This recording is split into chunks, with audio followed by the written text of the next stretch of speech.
It's my pleasure to introduce Joe Chuman, who I met yesterday for the first time. You'll be glad to know that the description given from him in your brochure is about 95% accurate. He has been a leader of the Ethical Cultural Society of Bergen County, New Jersey for the past 26 years. He's a founding faculty member of the International Institute for Secular Humanistic Judaism. He has taught contemporary civilization at Columbia College, religion at Barnard College, and master's seminars in religion and human rights at Columbia. He's also taught, as you heard yesterday, philosophy at Fairleigh Dickinson University.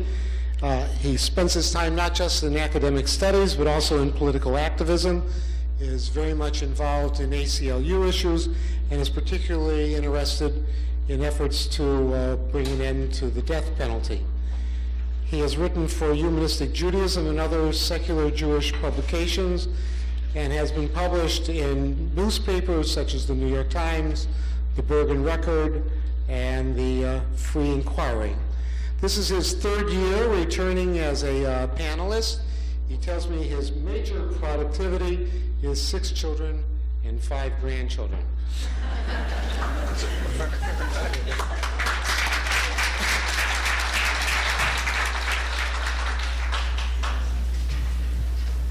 With 6 grandchildren, with 6 children and 5 grandchildren, I do need ethics, let me tell you. That's what I'll be talking about with you, the spirituality of ethics, but I want to talk about much more as I go along the way. I just want to say how pleasant it is to be back with you again. This is as mentioned, my 3rd colloquium. And I find this a marvelous forum in which to expound my thinking, my ideas about the topics at hand. And my assignment again was to talk about the possibility of spiritualizing ethics and what that would mean. In the week following the catastrophe of September 11th, Natalie Angier, a gifted science writer for the New York Times, began her column this way. Minutes after terrorists slammed jet planes into the towers of the World Trade Center, streams of harrowed humanity crowd the emergency stairwells, heading in 2 directions. While terrified employees scramble down toward exit doors and survival, hundreds of New York firefighters, each laden with 70 to 100 pounds of gear, charge upward, never to be seen again. Hearing of the tragedy whose dimensions cannot be charted or absorbed, tens of thousands of people across the nation storm their local blood banks, begging for the chance to give blood, something of themselves to the hearts of the wounded and the heart of all of us, beating against the void, end quote. Natalie Angier used this powerful and inspiring scenario as the introduction to her article, which explored the genetic and biological basis for altruism. But like all phenomena of the natural world, including human phenomena, we can understand them, in this case, altruism, on 2 levels. First, on the level of scientific and natural explanation, and then on a symbolic level, which we might call the level of meaning.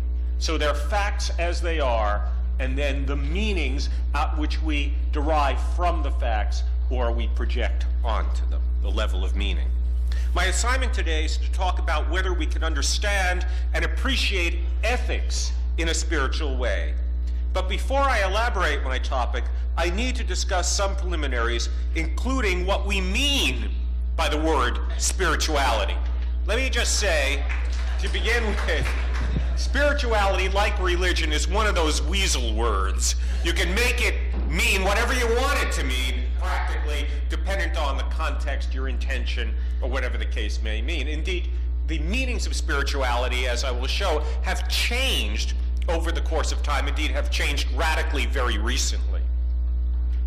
The inspiration for this symposium, I suspect, has been the meteoric rise of spirituality in American life.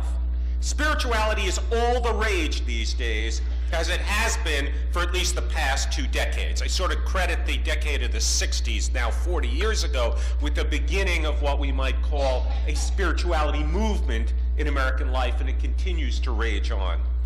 Baby boomers especially, people like me, you know, sort of nurtured in the 1960s, speak of Native American spirituality, Eucharistic spirituality, Eastern spiritualities, 12-step spiritualities, feminist spiritualities, earth-based spirituality, eco-feminist spirituality, goddess spirituality, as well as even, in some small circles, men's spirituality. Enter any bookstore. Enter any large bookstore, the chain stores I'm thinking of here, Barnes & Noble, Borders, and so forth. Enter any bookstore, and you will see shelf after shelf of books on New Age spirituality, self-help books baptized in the waters of spirituality, and sections termed metaphysics and inspiration. There are also the old occult standbys, such as astrology, ghosts, UFOs, and just plain psychic forecasting, which put an emphasis on their spiritual dimensions. Even the most anti-spiritual of disciplines have been spiritualized and thereby endowed with cosmic significance. There is the spirituality of business. The spiritual, well, there is. Hang out in the, in the spirituality section of your bookstore. You will find books on the spirituality of business processes, the spirituality of redecorating your home, organizing your work schedule, the spirituality of dieting. There are spirituality books on dieting, and there's a growing interest, as we'll see later, in finding the points of convergence between science and spirituality. And there is spirituality to be found right where you'd most expect it, in the heart of religious institutions themselves.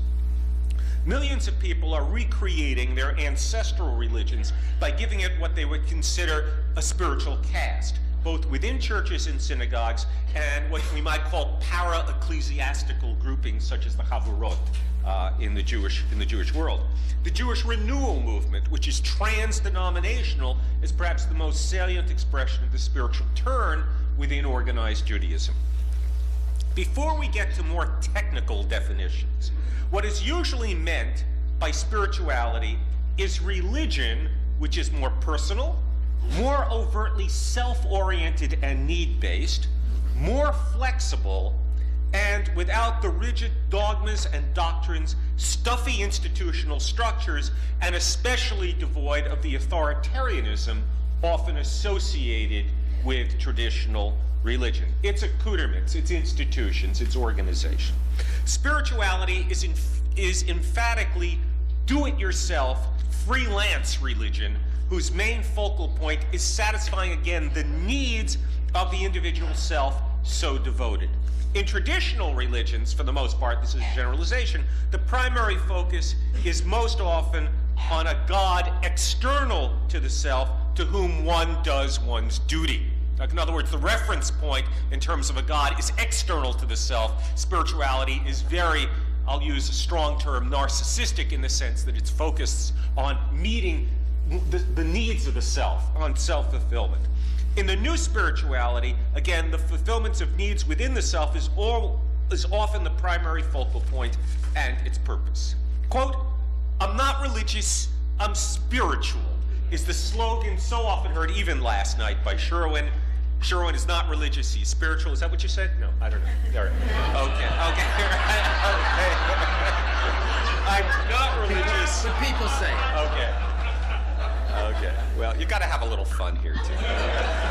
"I'm not religious, I'm spiritual" is the slogan often invoked by free-roaming spiritual seekers to underscore the flexible nature of their beliefs and practices, as opposed to the old-time religion. Though I must ask myself, I've always wondered whether rabbis, priests, and ministers think they're doing something, when they're acting religiously, whether they think they're doing something that isn't also spiritual. I mean, the two terms are, again, fuzzy at the borders. They overlap. They're more questions of emphasis, as they are, rather than actually totally discrete categories of experience and activity. With spirituality expanding to virtually every corner of American society, is it any surprise that it should finally be knocking at the door of secular humanistic Judaism? Right. Second. Right. Would you like some water? Yeah, thanks. The wagons have been circled a long time, and the enemy is at the gate. 70 years ago, such humanists as John Dewey prophesied that religion was dying. He and others in his circle thought it was a vestige of an earlier and benighted era in human cultural evolution. Society with science in the driver's seat would slowly push religion and things spiritual to the margins. And we have to say 70 years later how wrong Dewey was and those other sunny optimistic humanists of the 1920s, 30s, and 40s. Religion and spirituality have come back with a vengeance, to be sure.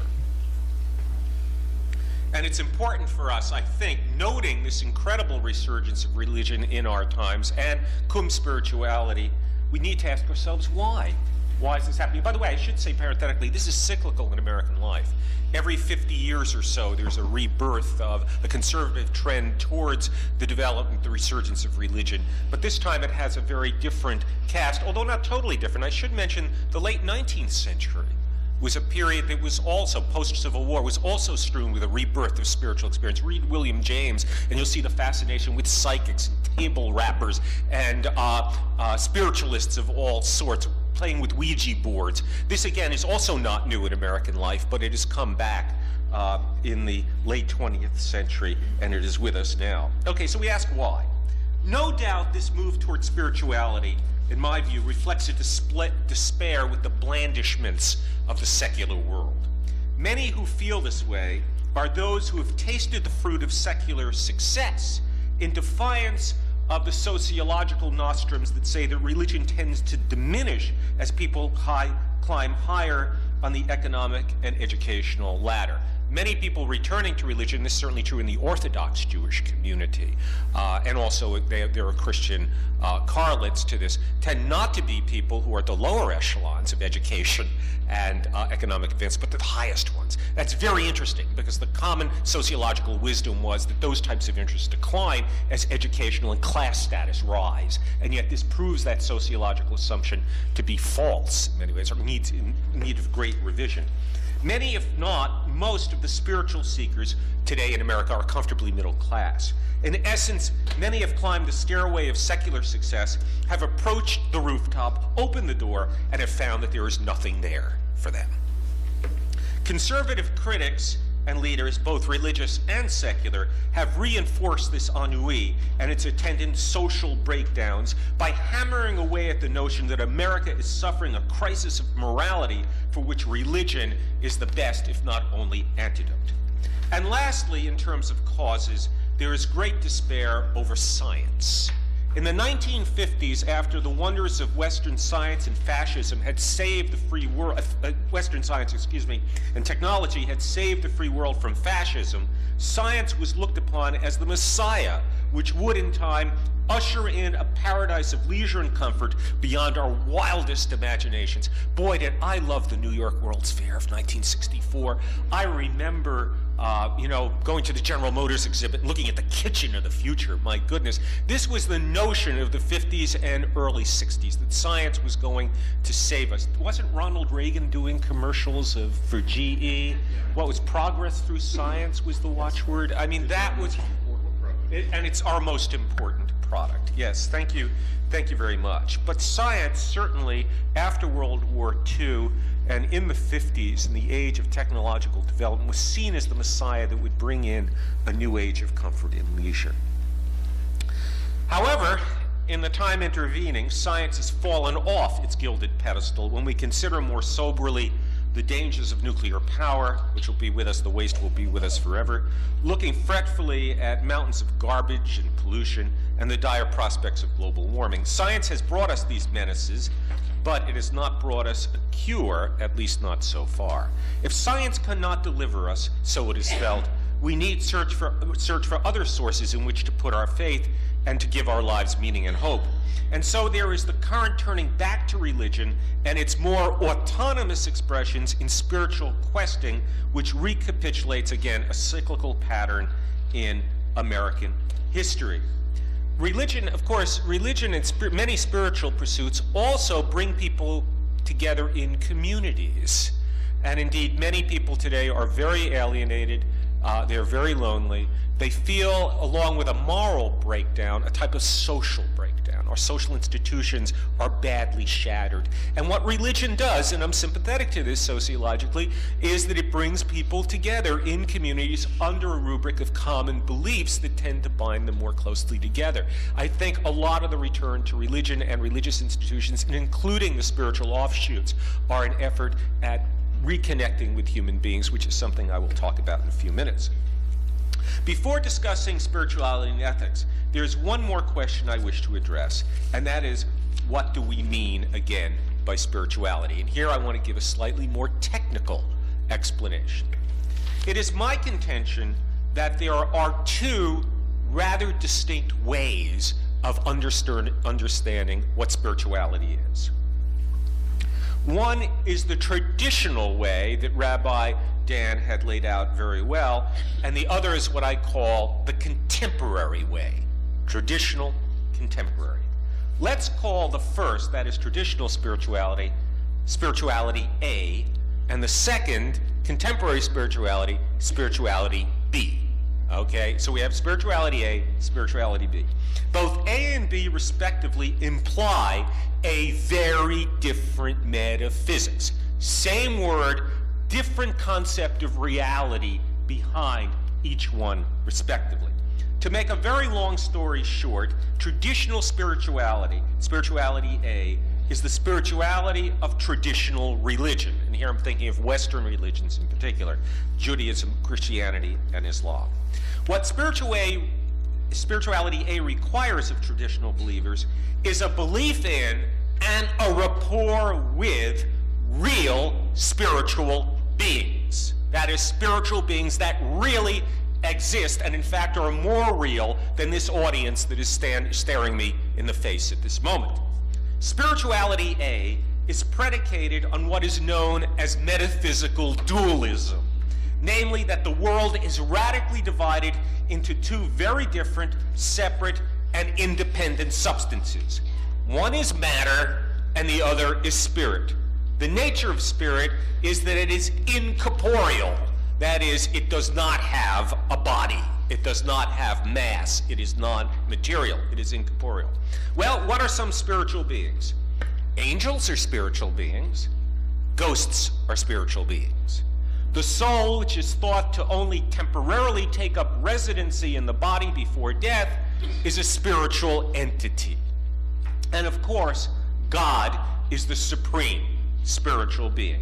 What is matter is not spirit, and what is spirit is not matter. This dualism also serves as the basis for correlated divisions such as heaven and earth, creator and created, mind and body, sacred and profane, and so on. These are the major divisions by which traditionally religious people divide up reality. Spirit on one side, matter on the other.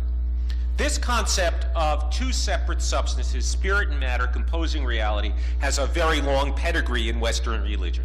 It was at the heart of Plato's philosophy and appropriated by Christianity in the writings of St. Augustine, most of all. But it is also very Jewish. Though Maimonides proclaimed that God transcends all definitions, that is, conceive of God however you will, and God explodes those conceptions, he is beyond conception. Nevertheless, Maimonides, in his 13 principles of Jewish faith, declares that God is perfect, God is omniscient, and in his incorporeality, God is totally spirit. In that, Maimonides shares a view with the great theologians of Christianity and Islam of the Middle Ages, respectively Thomas Aquinas, who read his Maimonides and knew his Maimonides very well, and Averroes, who was the most illustrious Muslim theologian of that period. What is nature is not God, and what is God is not nature, and never the twain shall meet except on Mount Sinai and in the minds of inspired prophets, which again, Rabbi Dan Cohen-Sherbrooke had outlined so beautifully. To be a believing Jew, Christian, or Muslim is to believe in a spiritual being that truly exists as an entity separate from oneself and outside of nature. That is supernatural. Supernatural comes from the Latin word supra naturam, which means above nature. And we can translate that as outside nature. God is a non-natural being. To have a spirituality experience, therefore, is to enter into some kind of rapport or communion with a spiritual, that is, non-natural being. Got it so far? Laying out the fundamentals of spirituality in that. With the exception of some New Agers, when baby boomers speak of a spiritual experience, I contend that they mean something radically different by it than when the traditional believer speaks of spiritual experience. They are, for the most part, not talking about having rapport with an independent being who stands outside of nature. Rather, they are having an experience which can be understood and explained in thoroughly naturalistic terms. In other words, they are having an experience which, in some sense, is either emotional, psychological, or aesthetic, and does not imply a supernatural reality or being at all. It's a species of heightened emotional experience, let's say, or an aesthetic experience, but not one that makes the claim that there is indeed a rapport with a transcendent being outside of nature, which is foundational to the experience. Okay? If you were to say to a traditional believer that your experience of God is nothing but a feeling state that you yourself have had, that would be a form of heresy, technically speaking. Okay? Because the notion is that there is a reach to a real being, and that relationship with the divine, with the transcendent, is foundational to that experience. In some sense, it precedes psychology, it precedes emotions, it precedes aesthetics. So, for example, when a spiritual seeker of the new type goes to shul and comes back claiming, man, I've had a spiritual experience, I would contend that what many such people do not mean is that they are having some kind of theological rapport with the divine. Rather, what they probably mean in the modern context is that they are having indeed an intense emotional experience and uplift resulting from a strong communal bondedness with the other people, the other human beings who were similarly uplifted with them at the very same time in the very same place. Notice the difference in the experience? One is vertical towards God, the other is horizontal towards the community of human beings. When Mordecai Kaplan, for example, reconstructed Judaism out of a metaphysical naturalism and disavowed supernaturalism, although he had a notion of God which was naturalistically derived, however, it was not a supernatural God, he says in Judaism, its civilization, he says at one point, when the contemporary Jew goes to shul, closes his eyes, and says the Shema, the modern Jew is not having a rapport with the God to whom he prays. Rather, he has experienced the thrill of being a Jew. Again, that is a sociological and historical and communal phenomenon that undergirds what he would call a spiritual experience. Indeed, Reconstructionist Judaism is predicated on the notion that modern Jews no longer indeed can accept the sanctions of metaphysical sanctions of traditional Judaism. In many ways, I think that Kaplan, again, like Dewey, who was a type of Deweyan, was wrong in that prophecy. He was, again, Kaplan was a modern and a naturalist and had a deep respect for science and made this prediction that the modern Jew can no longer entertain the transcendent. I think he was wrong. There are many people who are sincere transcendentalists back in the synagogues and so on, especially in the Orthodox form. Therefore, if we accept spirituality A as normative, spirituality B, that is spirituality. Oh.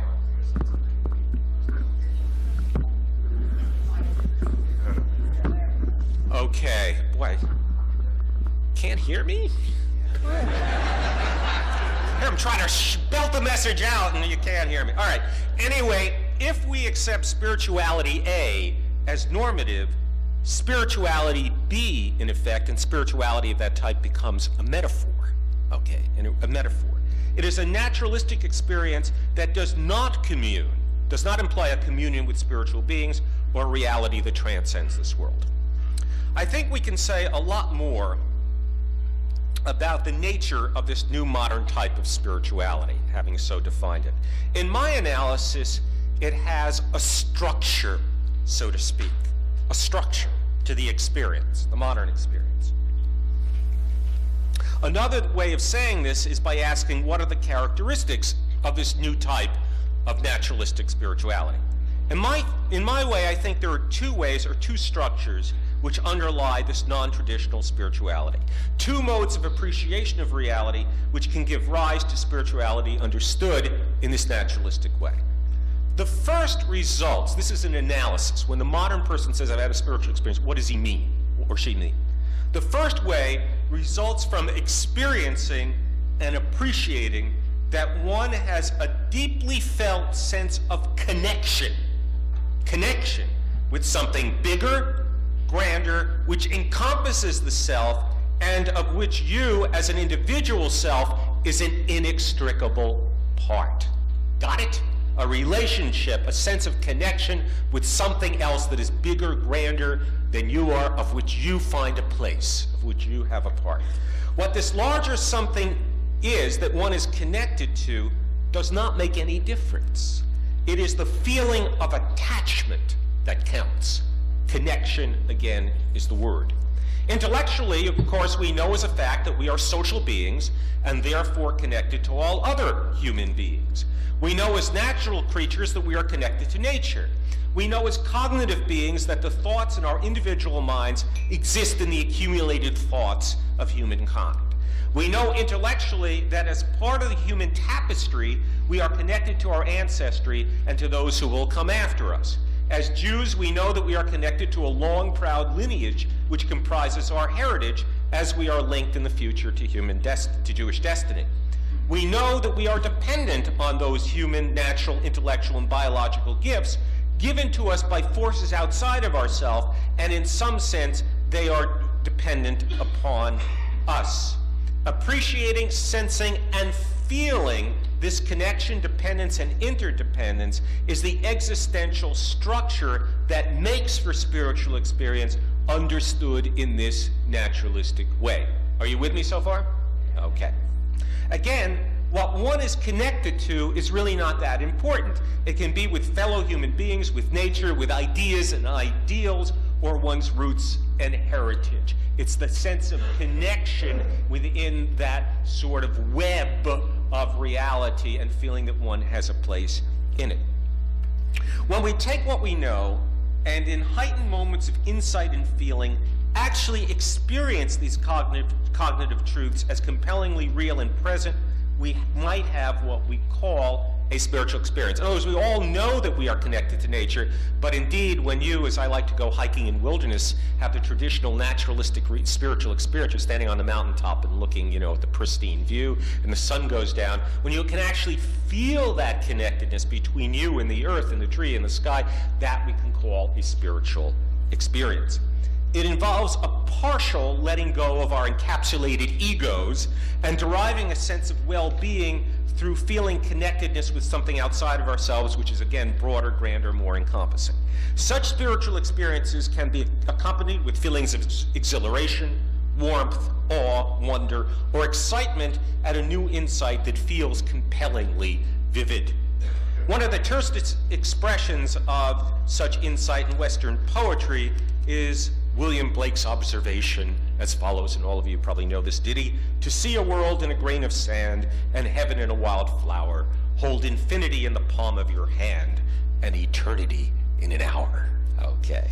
A grain of sand implies the world of which it, the grain, is an inextricable part. A fleeting hour implies the infinity of time of which it, the hour, is just a small representative slice. Each smaller sample is connected to a larger encompassing one, just as individuals are connected to all humanity, a point that I'll return to shortly. Now, indeed, when the individual feels a union, a very intense union with this larger something of which he or she is a part, that we call mysticism.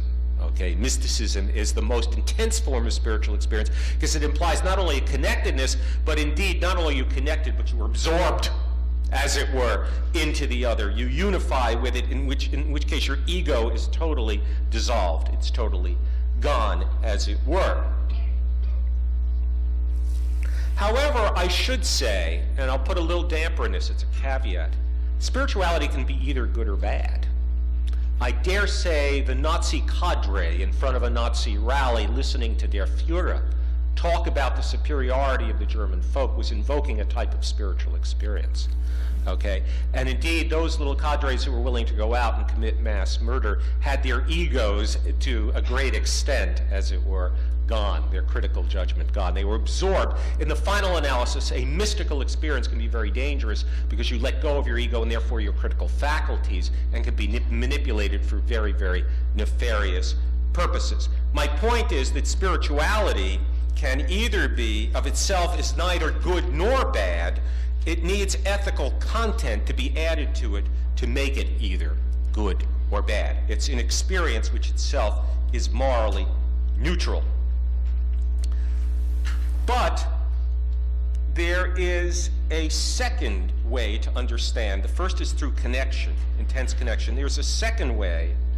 Let me just say, before I get into that, I want to say that there can be something very good, however, about a spiritual view of life. For one thing, it can enable us, if we think about spirituality being the sense of the individual self connected to something grander or more lasting, for one thing, it can enable us to see our lives and purposes over the long range, and thereby glean the edifying rewards of that perspective.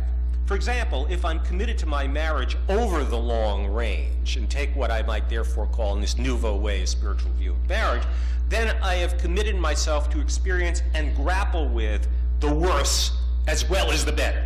Okay? From this, I can grow because I have to struggle with the troughs in my marital life.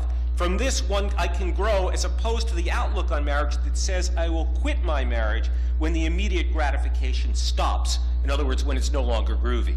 Okay? I think the better way of looking at marriage is to see it over the long range. And in that sense, in terms of what I'm talking about, to spiritualize it, as it were, rather than to see it in terms of gratification. Likewise, if I'm an activist, which I am, struggling for social justice, I may have far more endurance and staying power in what can be very frustrating work if I connect my efforts now to a long-range and inspiring vision of an ideal and just world. If indeed I'm inspired and attach myself to those ideals, I think I have an inspiration that carries me through the endless frustrations of struggling for social justice. If indeed, again, I have a despiritualized view, by contrast, then I may indeed quit as soon as I get frustrated the first time. So I think there can be tremendous benefits to a spiritual view of life, so understood in the modern context. It was the atheist, ironically enough, Bertrand Russell, who once said, the value of a life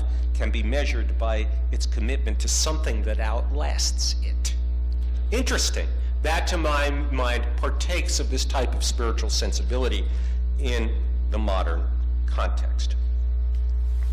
Now, I should say that there is a second, there's a second structure, as it were, for contemporary spiritual experience, a second way to understand it. It emerges from an appreciation of what I call, and this is an inelegant term, non-instrumentalist holism. I spend a lot of time in academia, so you have to throw those words. Non-instrumentalist holism. Permit me to explain what I mean.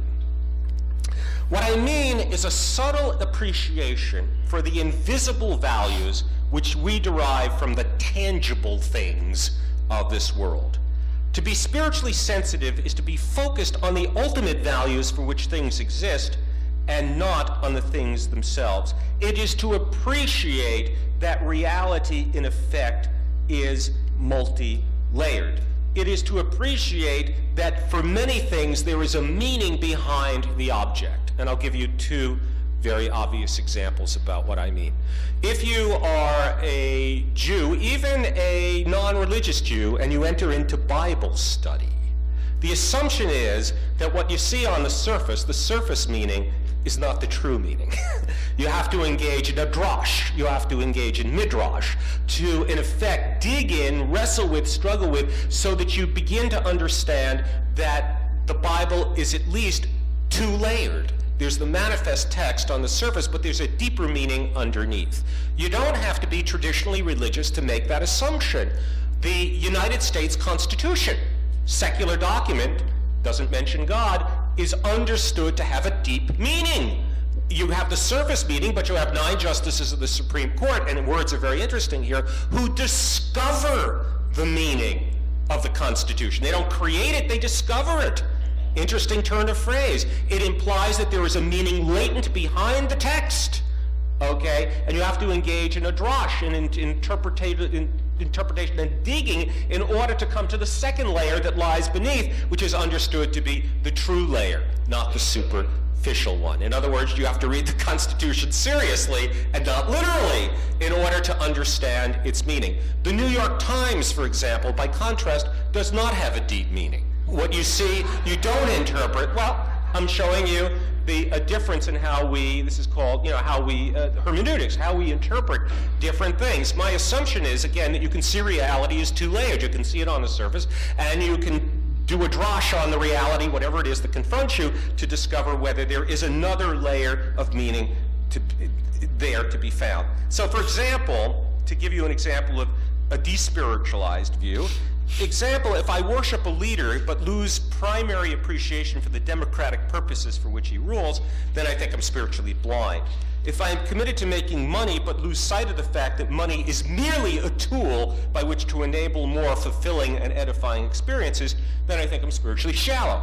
If I see marriage as a way to dominate or control another human being, or as a vehicle to social climbing, but I am blind to the values of love which modern marriage is enabled to design, then I think I'm a spiritual dullard.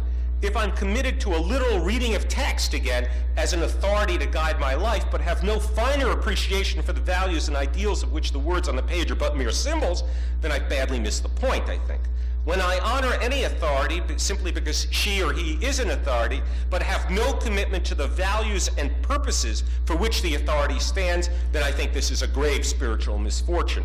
Power for power's sake, money for money's sake, authority for authority's sake, religion for the sake of a synagogue, all these partake of a despiritualized view of life.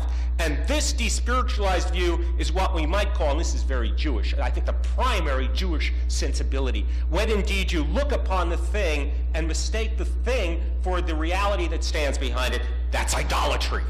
That's idolatry. The worship of the thing itself in its crude power, and not the ideal for which the thing exists as but an instrumentality. Okay, that's the point. It should be noted in these times that religion is the discipline which is especially devoted to giving expression to and enhancing the spiritual values which lie behind the visible world. But religion has no monopoly on these insights. One of the great and tragic ironies of the human career is that religion itself so often becomes the very purveyor, indeed the grossest purveyor of idolatry, and I would say so does God himself, okay?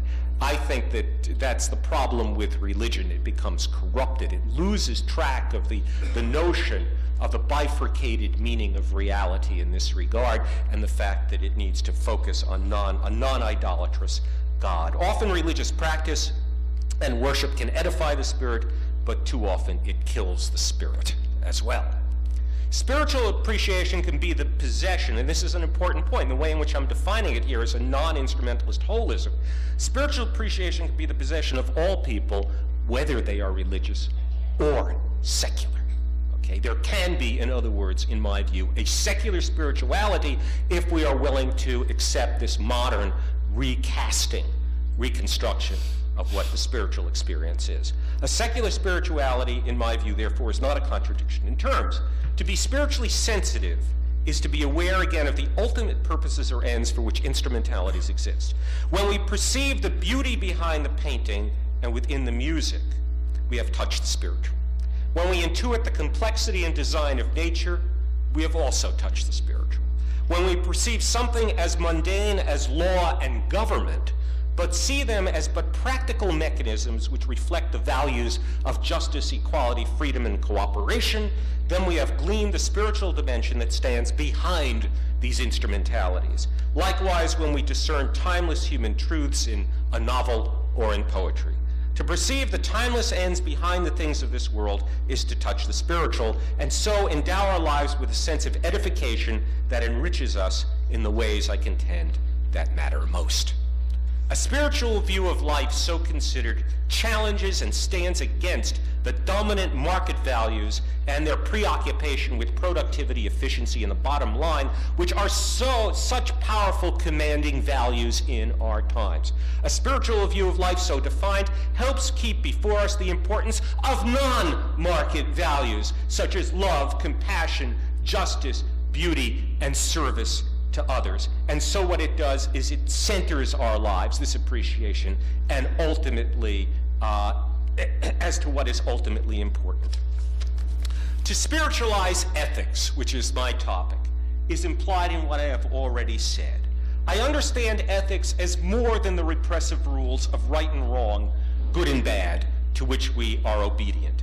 Ethics in the wider, more spiritualizing sense involves how we directly relate to other human beings and to ourselves. Humanism is about ethics, I believe, most of all.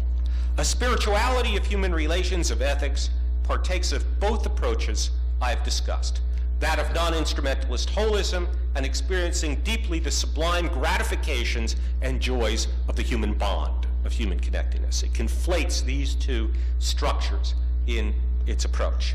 What does it mean to relate to a person, I'll take the second last, what does it mean to relate to a person in a non-instrumentalist way? One of the great insights of Judaism is that the human being is created b'tselem Elohim, that is, in the image of God.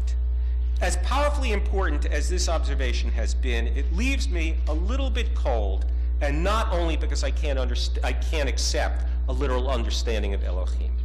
In this formulation that we have made in God's image, and that serves as the basis for interpersonal dignity and respect, in this formulation, which can serve, as I'm saying, as a basis for respecting the human being, my respect does not come because of a direct and immediate relationship with the other person, but only indirectly as it is ricocheted off of God. To gain ethical respect for the other, I must travel first through God before I get there. My relation with the other person, therefore, created in God's image, is indirect and therefore actually a little bit remote. Better, I think, were the formulations of the Protestant thinker Immanuel Kant, the founder of the ethical culture movement, Dr. Adler, and the existential thinker Martin Buber. What these three thinkers have in common is a spiritualized view of the person. Their insight is that behind the manifest human being, there is an indwelling humanity that demands to be respected and appreciated on its own terms and not for its value, not as an instrument. The word often used to describe this indwelling humanity, which we all have, invisible though it is the word dignity or worth, which is a synonym. This appreciation affirms that the human being is not a tool, is not a thing. A human being is not an instrumentality who exists merely for the designs and purposes of others. In Kant's sublime phrase, echoed by the other thinkers, the human person is an end in and of herself or himself. A person is not to be bought or sold like a piece of furniture. It demands that a human being not be exploited, enslaved, humiliated, manipulated, abused, or lied to, because when you lie to someone, in most instances, maybe not all, but in most instances, you're manipulating them. It demands that a human life and the human personality not be held cheaply, not our own, not others. When we first encounter another person, the first thing we see is a form and then a face. Then we experience their gestures and hear their words. And then we develop a more holistic sense of who that person is. Sometimes we like what we see. Very often we are unmoved by what we see. And other times what we experience is simply repulsive. But if we are willing, oh yes, very often, don't we find some people repulsive? I mean, all right. I mean, let's be honest here. Humanism to me doesn't mean seeing the world through pink-colored glasses. Humanism is realism. And the real fact that we have is that when we see some people whom we don't like for whatever reason, it can be arbitrary or prejudicial. Okay, the feeling is one of repulsion. But if we are willing, and this is the point, to make the extra effort, If we are willing to apply ourselves a little bit harder, like applying ourselves to any task, any difficult task, what we often discover is that that person is certainly more complex than he or she appears on the surface. If we simply skim the text, we miss the story underneath.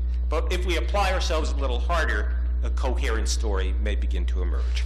I personally often find that if I am patient, patience and attention is important, and willing to apply myself a little harder to understanding the person I encounter, if I'm willing to be a little more empathetic, I discover that people are often more fascinating, more interesting, and certainly more complex than on first appearance, than they appear on the surface, or of which first judgment would lead me to conclude.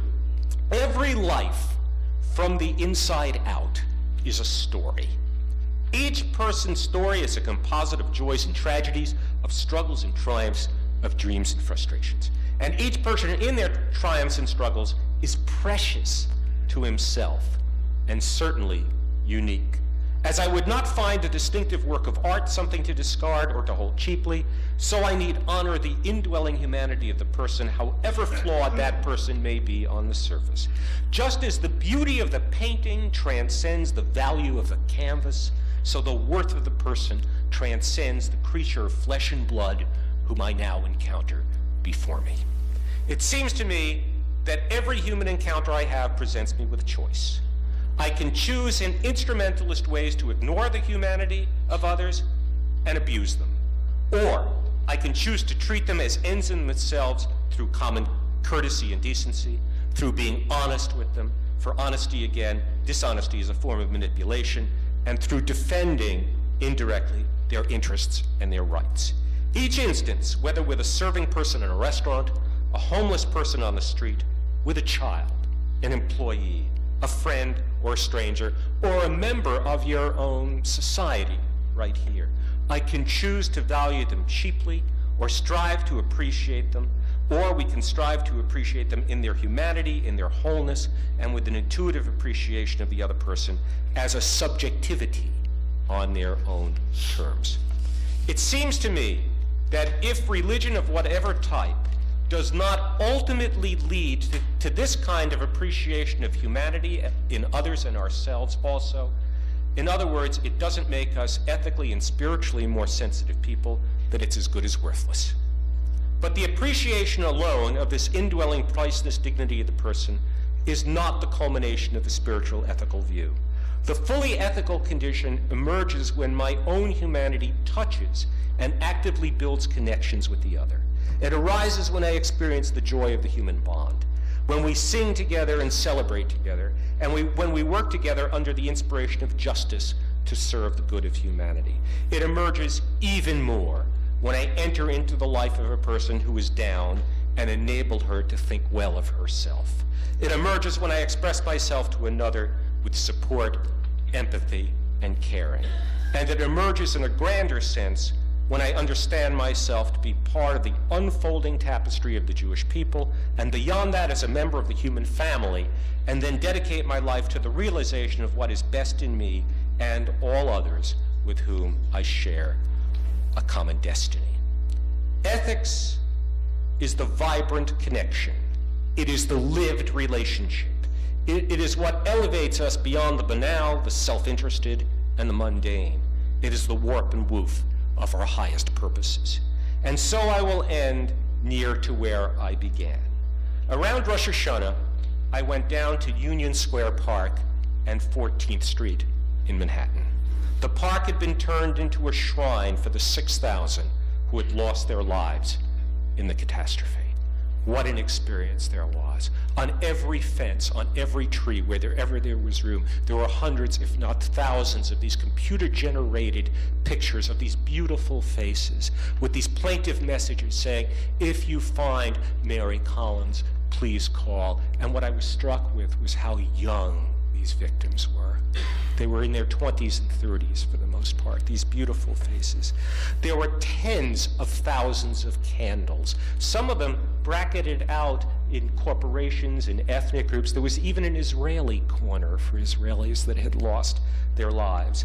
There were sculptures that people made of the World Trade Center, some of them made of steel, modeling the center, others made of flowers. There were drawings, and this was pointed, drawings by little school children, many who had witnessed the destruction of the Secret Tower, trying to make sense, crayon drawings, that teachers probably had assigned, trying to make sense of what this tragedy looked like, with pictures of airplanes and flying into buildings and so on and so forth. There were innumerable placards and posters with messages of every type. There were also, and I found this among the most moving things, little hand-scribbled notes written by strangers that were asked to be placed, as it were, on the lawns and on the trees and so on. Things that said messages like simple and yet eloquent.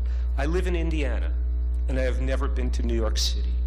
But in your moment of greatest need, I want you to know that I stand with you and give you my support. Just little statements like that.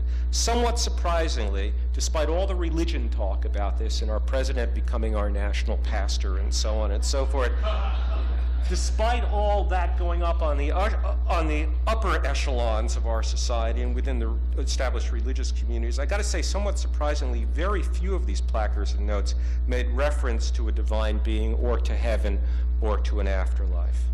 After 10 minutes, tears welled up in my eyes. I mean, it was just overwhelming. And after 20 minutes, I had to leave. Couldn't take it anymore. It was just too overwhelming. But it was not only the tragedy that overwhelmed. Last night, Sherwin asked whether spirituality can provide an answer to tragedy and pain. Friends, the response to tragedy is the strength of the human connection, the strength of the human bond. In other words, in the final analysis, it all boils down to humanity in the end. Thank you.